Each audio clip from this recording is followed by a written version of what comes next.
भाई किसी ने सही कहा है, अधूरा ज्ञान खतराए जान। यानी कंप्लीट इंफॉर्मेशन जितनी तेजी से आपके करियर को सही दिशा में ले जाती है, आधी अधूरी जानकारी उतनी ही तेजी से आपको गड्ढे में ले जाती है। नेटवर्क मार्केटिंग एक्चुअल में वो ट्रेन है जो कि गरीबपुर से अमीरपुर जाती है और पिछले कई दशकों से लगातार जा रही है। लाखों लोगों को आज तक उनकी मंजिल पे पहुंचा भी चुकी है। और अगर आप ये वीडियो देख रहे हो तो इस बात की पूरी संभावना है कि कहीं ना कहीं आप भी इस ट्रेन का टिकट कटवा चुके हो। आप सबको मेरी तरफ से हार्दिक बधाई। लेकिन असली जश्न का मौका तो तब बनेगा जब आप अपनी मंजिल पे यानी अमीरपुर पहुंच जाएंगे। मुद्दे की बात यह है कि इस ट्रेन का टिकट तो बहुत सारे लोग कटवा लेते हैं, लेकिन ज्यादातर लोग अमीरपुर नहीं पहुंच पाते। जब ये ट्रेन गरीबपुर से चलती है तब तो इस ट्रेन में इतनी ज्यादा भीड़ होती है कि पांव रखने तक की जगह मिलना भी मुश्किल हो जाता है। भीड़ की भीड़ घुसती चली जाती है नेटवर्क मार्केटिंग की ट्रेन में। लेकिन अमीरपुर पहुंचते पहुंचते इस ट्रेन में इतनी जगह बन जाती है कि अंत तक इसमें टिके रहने वाले यात्री आराम से सोते सोते अमीरपुर पहुंच जाते हैं। प्रश्न यह उठता है कि वो भीड़ कहां चली जाती है? उन 95% लोगों को जमीन खा जाती है या आसमान निकल जाता है? मैं आपको बताता हूं कि एक्चुअल में होता क्या है। गरीबपुर से अमीरपुर जाने का टिकट खरीदने के बावजूद भी लगभग 25% लोग तो ऐसे होते हैं जो कभी ट्रेन में चढ़े ही नहीं। यानी कि जिन्होंने नेटवर्क मार्केटिंग बिजनेस ज्वाइन करने के बावजूद भी कभी सीरियसली काम स्टार्ट किया ही नहीं। उन लोगों का मानना होता है कि मैंने ट्रेन का टिकट खरीद लिया है तो ट्रेन मेरे बाप की हो गई और ट्रेन का ड्राइवर मेरा खानदानी नौकर हो गया। अब तो ये ट्रेन मेरे हिसाब से चलेगी और मैं ट्रेन में तभी चढ़ूंगा जब ये मेरे घर के दरवाजे पे आके खड़ी हो जाएगी। ऐसा कहीं होता है क्या? अगर कोई ट्रेन का टिकट खरीदने के बाद ऐसा सोचता है कि मैं तो ट्रेन में तभी चढ़ूंगा जब ये मेरे घर के दरवाजे पे आके खड़ी हो जाएगी, तो ऐसे व्यक्ति को आप क्या कहेंगे? बताने की जरूरत नहीं है, सभी जानते हैं। लेकिन फिर भी बहुत से लोग नेटवर्क मार्केटिंग बिजनेस में यही गलती करते हैं, कभी घर से निकलते ही नहीं। अब जो लोग जैसे तैसे करके इस ट्रेन में चढ़ भी जाते हैं यानी काम करना शुरू कर भी देते हैं, उनमें से भी बहुत सारे लोग ऐसे होते हैं जो ट्रेन पकड़ने की इतनी जल्दी में थे कि हड़बड़ाहट में गलत ट्रेन में चढ़ जाते हैं। यानी कि नेटवर्क मार्केटिंग के नाम पे कुछ भी करने लग जाते हैं मार्केट में। तरह तरह की उल जुलूल कंपनियों के झांसे में आके अमीरपुर जाने वाली ट्रेन की जगह फकीरपुर जाने वाली ट्रेन में चढ़ जाते हैं। खुद तो गलत ट्रेन में चढ़ी गए होते हैं, दूसरों को भी हाथ पकड़ के उस गलत ट्रेन में चढ़ा देते हैं और आखिर में हाथ में रह जाते हैं वही ढाक के 3 पात। इनकी गलती यह नहीं है कि ये लोग गलत ट्रेन में चढ़ गए, बल्कि इनकी गलती यह है कि सही ट्रेन कौन सी है इन्होंने इसकी प्रॉपर जानकारी नहीं ली। अगर आपको यह पता है कि सही ट्रेन कौन सी है तो चाहे गलत ट्रेनें 50 खड़ी हों आप उनमें नहीं चढ़ोगे। और अगर आपको पता ही नहीं है कि सही ट्रेन कौन सी है तो आपको सभी ट्रेन सही लगेंगी और जो आपको सामने सबसे पहले दिखाई देगी आप उसी में चढ़ जाओगे। और ऐसा ही आज की डेट में हो रहा है हजारों लोगों के साथ। सही ट्रेनों की संख्या है लगभग 50 तो गलत ट्रेनों की संख्या है 5000। ऐसे में जरूरी है कि आपके पास डायरेक्ट सेलिंग या नेटवर्क मार्केटिंग इंडस्ट्री को लेकर जो गवर्नमेंट के द्वारा गाइडलाइंस दी गई हैं उन गाइडलाइंस की पूरी जानकारी आपके पास हो, ताकि आप रियल और फेक नेटवर्क मार्केटिंग कंपनीज में अंतर आसानी से समझ पाएं। वैसे तो इन गाइडलाइंस के बारे में आपको गूगल पे पूरी जानकारी मिल जाएगी, फिर भी यदि आप लोग गाइडलाइंस के ऊपर एक डिटेल्ड वीडियो चाहते हैं तो नीचे कमेंट बॉक्स में जी टाइप कर दो जल्दी से, ताकि मुझे भी पता चल सके कि आपको एक्चुअल में इस टॉपिक पे वीडियो चाहिए। आपको आज की मार्केट सिचुएशन के बारे में जानकर आश्चर्य होगा कि मार्केट में आज की डेट में जितने भी नेटवर्कर्स काम कर रहे हैं और अपना जीवन बदलने के लिए दिन रात कड़ी मेहनत कर रहे हैं, उनमें से लगभग 70% लोग गलत ट्रेन में चढ़े हुए हैं। मात्र 30% ही सही ट्रेनें पकड़कर आगे बढ़ रहे हैं। पर इससे भी बड़ी और गंभीर समझने लायक बात यह है कि इनमें से भी बहुत सारे लोग, इन 30% में से भी बहुत सारे लोग सही ट्रेन में चढ़ने के बावजूद भी अमीरपुर नहीं पहुंच पाते हैं। इसका कारण यह है कि गरीबपुर से अमीरपुर जाने वाली ट्रेन कई जगहों पे यानी कई स्टेशंस पे रुक के अमीरपुर जाती है और ये सभी लोग इनमें से ही किसी ना किसी स्टेशन पे ट्रेन से उतर जाते हैं। इसीलिए ये लोग कभी भी अमीरपुर नहीं पहुंच पाते। वैसे तो छोटे मोटे सैकड़ों स्टेशन हैं जो गरीबपुर से अमीरपुर के बीच में आते हैं, पर इनमें से 5 ऐसे बड़े स्टेशन हैं जहां पे सबसे ज्यादा लोग इस ट्रेन से उतर जाते हैं और कभी अमीरपुर नहीं पहुंच पाते। सबसे पहला स्टेशन आता है भयनगर। जिनके मन में भय होता है किसी भी प्रकार का, वो सारे लोग इस स्टेशन पे ही उतर जाते हैं। असफलता का भय, ठुकराए जाने का भय, कंपनी बंद हो जाने का भय, नौकरी छूट जाने का भय, परिवार वालों और करीबियों के विरोध का भय और इसी प्रकार के ना जाने कितने भय हम अपने मन में पाले रहते हैं। ये भय आपकी सफलता का सबसे बड़ा दुश्मन होता है और आपके असली व्यक्तित्व को खुल के लोगों के सामने आने नहीं देता। एक बार आप इस स्टेशन से आगे निकल जाते हैं और अमीरपुर जाने वाली ट्रेन से उतरते नहीं हैं, तो अगला जो स्टेशन आता है जहां पे अधिकतर लोग ट्रेन से उतर जाते हैं वो है संदेहपुरी। संदेह यानी डाउट या शक ऐसी बीमारी है जिसका इस दुनिया में कोई इलाज नहीं है। संदेह सीधा आपकी बुद्धि पर अटैक करता है और आपकी सोचने, समझने और डिसीजन लेने की क्षमता को खत्म कर देता है। डाउट कभी भी आ सकता है, डाउट किसी पे भी हो सकता है, कंपनी पे, प्रोडक्ट्स पे, सिस्टम पे, अपलाइन पे, किसी पे भी। इस डाउट को सिर्फ एक ही तरीके से रोका जा सकता है और वो तरीका है विश्वास करना। विश्वास करना अपनी कंपनी पे, विश्वास करना अपने प्रोडक्ट्स पे, विश्वास करना अपने सिस्टम पे और अपलाइंस पे। अगर आप में विश्वास है तो आप संदेहपुरी स्टेशन से भी बच जाएंगे और आगे निकल जाएंगे। एक बार आप इस स्टेशन से आगे निकल जाते हैं और अमीरपुर जाने वाली ट्रेन से उतरते नहीं हैं, तो अगला स्टेशन यानी तीसरा बड़ा स्टेशन जहां पे अधिकतर लोग ट्रेन से उतर जाते हैं वो है सलाहपुर। जी हां, आपने भय पे जीत हासिल कर ली, आपने संदेह पे जीत हासिल कर ली। अब आपको उन लोगों से बचना है जो आपको फालतू सलाह देकर आपके रास्ते से भटकाने की कोशिश करते हैं। याद रखना, हर सलाह देने वाला व्यक्ति आपका भला चाहने वाला हो ऐसा जरूरी नहीं है, और हर भला चाहने वाला व्यक्ति आपको सही सलाह दे रहा हो ऐसा भी जरूरी नहीं है। इसीलिए यह सलाहपुर स्टेशन सबसे खतरनाक स्टेशनों में से एक है। अगर आपने सही सलाह को छोड़ दिया और गलत सलाह को मान लिया तो आपका सफर वहीं खत्म हो जाएगा। ज्यादातर लोगों के साथ समस्या यह है कि उन्हें समझ ही नहीं आता है कि कौन उन्हें सही गाइड कर रहा है और कौन उन्हें मिसगाइड कर रहा है। जरूरी नहीं है कि चिकनी चुपड़ी बातें करने वाला आपका भला चाहने वाला ही हो और कड़वी बातें करने वाला आपका बुरा चाहने वाला ही हो। एक सिंपल सा लॉजिक देता हूं आपको, जिससे कि आपको आज के बाद ये अंडरस्टैंड करना आसान हो जाएगा कि कौन आपको सही सलाह दे रहा है और कौन आपको गलत सलाह दे रहा है।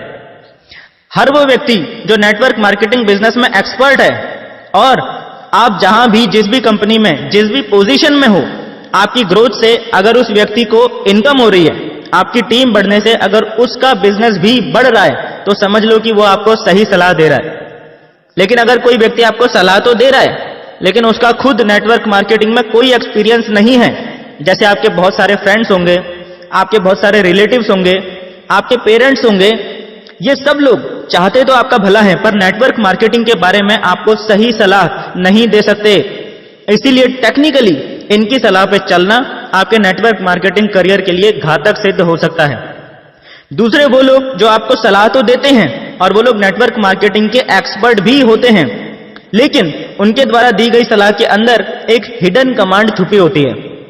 यानी कि वो लोग डायरेक्टली आपको आपका रास्ता बदलने के लिए नहीं बोलते, लेकिन उनकी मंशा यानी इंटेंशन यही होती है कि आप अपना रास्ता बदल के उनके साथ उनकी कंपनी में शामिल हो जाएं। इस जगह पे आपको बहुत ज्यादा सतर्कता बरतने की जरूरत होती है कि जिस व्यक्ति से आप सलाह ले रहे हो, क्या वह व्यक्ति दिल से आपका भला चाहता है या आपसे पहले अपना भला चाहता है। सबसे ज्यादा वो लोग इस सलाहपुर स्टेशन पे उतर जाते हैं जो नेटवर्क मार्केटिंग में बिगिनर्स लेवल पे होते हैं। इसीलिए सावधान रहें, सलाहपुर में कहीं अपनी ट्रेन से उतर मत जाना किसी की सलाह मानकर। कान बंद करके अपनी सीट पे बैठे रहना, यानी लोगों की बातों की परवाह किए बगैर अपना काम करते रहना। जब आप इस सलाहपुर स्टेशन को भी पार कर लेते हैं तो आपके रास्ते में चौथा सबसे बड़ा स्टेशन आएगा आलसपुर।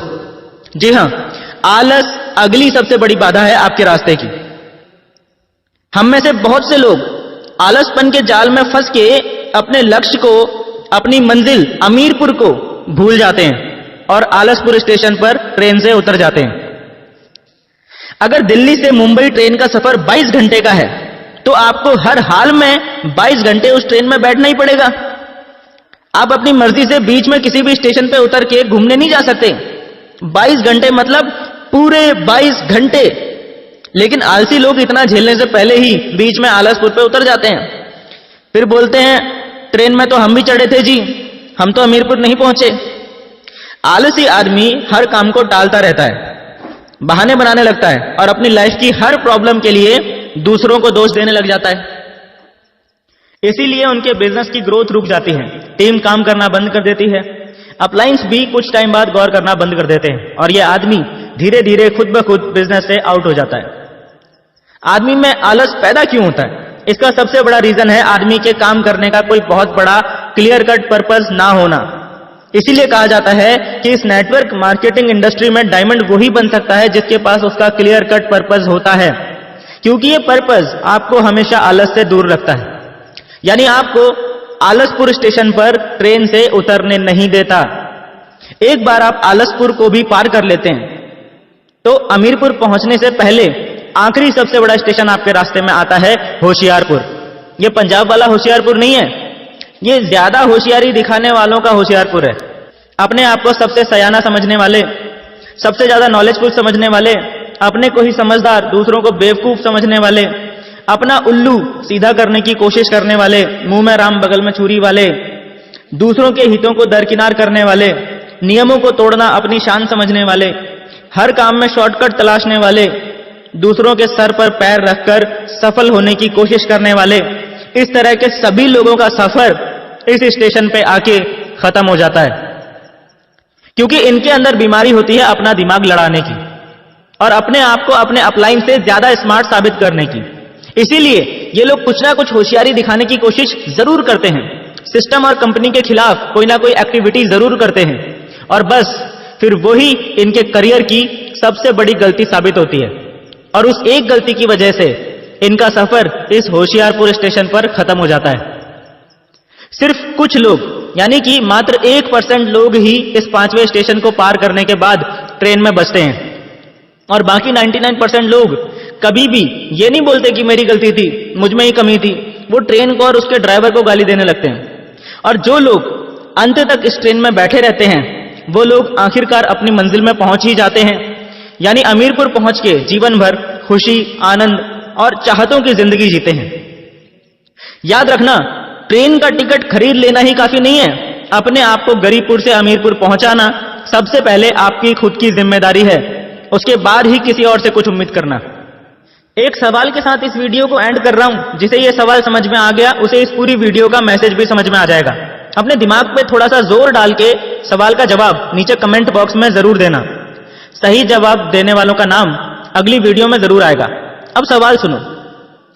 एक बार एक जगह पे रेस आयोजित हो रही थी। रेस जीतने वाले को 1 करोड़ रुपए का इनाम मिलने की घोषणा की जाती है।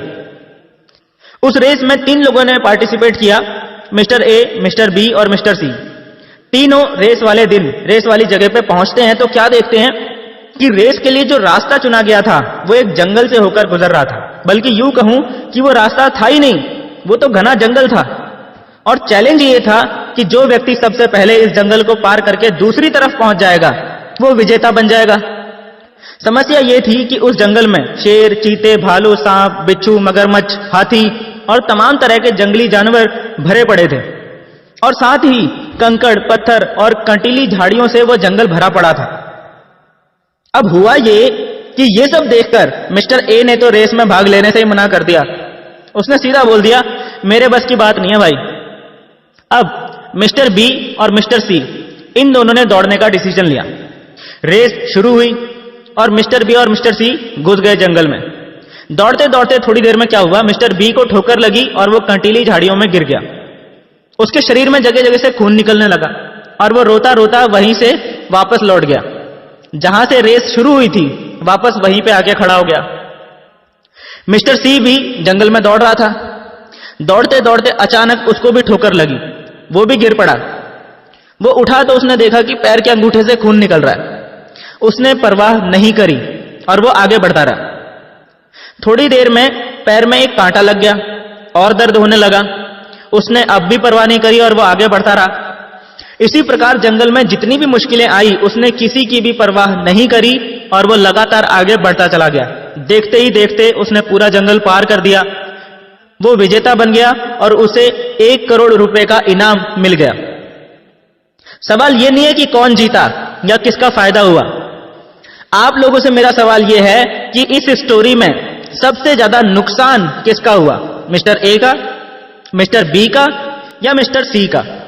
जल्दी से अपना दिमाग इस्तेमाल कीजिए और नीचे कमेंट बॉक्स में बताइए कि सबसे ज्यादा नुकसान किसका हुआ और क्यों।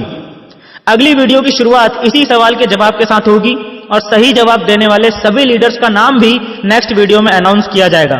हमारी नेक्स्ट वीडियो की नोटिफिकेशन आपके फोन में आए और YouTube पे वीडियो पब्लिश होते ही आपके फोन की घंटी बज जाए, उसके लिए नीचे मौजूद सब्सक्राइब के बटन को अभी दबा दीजिए और बटन दबाते ही साइड में घंटी का एक निशान आएगा, उसे भी जल्दी से दबा देना ताकि नेक्स्ट वीडियो आपसे मिस ना हो।